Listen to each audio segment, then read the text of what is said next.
CS au vin de Mirecourt vous présente... Oh, tu te calmes, s'il te plaît. Hein, tu te calmes. Bon, excusez-moi, mesdames et messieurs, je vais tenter de vous présenter maintenant le travail du groupe du CS au vin de Mirecourt. Donc, première thématique, identité et territoire. Sur cette photo, on peut voir des prairies, des brebis, des mirabelliers. Un paysage typiquement lorrain. Bien que les textiles ne soient pas endémiques de la région, elles s'adaptent très bien à notre terroir, valorisent et entretiennent parfaitement nos prairies. Les ados... Vous savez des ados? Les ondulations, pardon, que l'on distingue à l'arrière-plan témoignent d'une mise en culture passée et nous rappellent que les terroirs, espaces vivants, sont modelés par l'activité humaine et sont amenés à évoluer. Et si dans nos territoires on reconstruisait un réseau social naturel et géant? Ah oui, moi aussi j'ai une idée. Et si dans nos territoires, on maintenait des troupeaux de moutons dans des espaces vivants? Oui, plutôt que des troupeaux de loups dans des territoires en friche, austères et impénétrables. Thème numéro 2, lien homme-animal. Donc le regard au loin, l'homme, c'est moi, et le bélier semblent tourner vers un avenir qu'ils construiront ensemble dans le respect l'un de l'autre. La race, Estalen Mérinos, si chère au berger lorrain, il gardera sa place.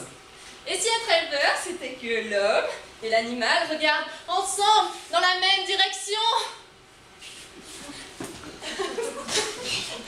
Et si être éleveur, c'était être heureux et fier de sa production? Les Un produits... gigot pour tous! Un gigot pour tous! Je reprends les produits. À l'Arvoyotte, magasin de producteurs de la banlieue d'Épinal, de jeunes clients s'arrachent la viande d'agneau. Dans ce magasin, ce sont des producteurs locaux qui vendent leurs produits. Ils proposent ainsi un lien direct et concret entre producteurs et consommateurs, permettant une meilleure valorisation du métier de paysan et de ses produits. La ferme agricole du lycée de Mirecourt est par ailleurs partenaire et motrice de cette initiative, sensibilisant ainsi les jeunes à revenir à une alimentation saine, locale et de qualité. Et si la viande de mouton était la clé de voûte d'une alimentation saine, locale et de qualité?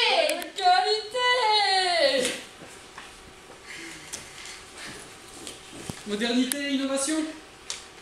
Certains voient dans la modernité et l'innovation une course sans fin aux nouvelles technologies. Et c'est vrai que certaines inventions facilitent bien la vie des éleveurs. Le quad peut en faire partie. Mais est-ce la seule manière de concevoir l'innovation?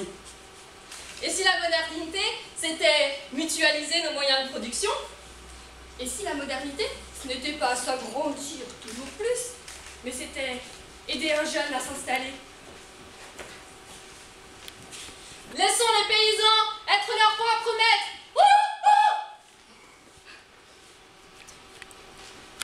La transmission, justement, vêtue de sa houppelande et de son chapeau de berger, il ne manque plus que la houlette à ce jeune homme pour être un vrai berger lorrain. Un éleveur expérimenté la lui remet. C'est ainsi que se transmettent les savoir-faire et les traditions qui font notre identité et dont nous sommes si fiers. Et si transmettre, c'était encourager les jeunes dans leurs projets? Et si recevoir, c'était poursuivre l'aventure de nos aînés?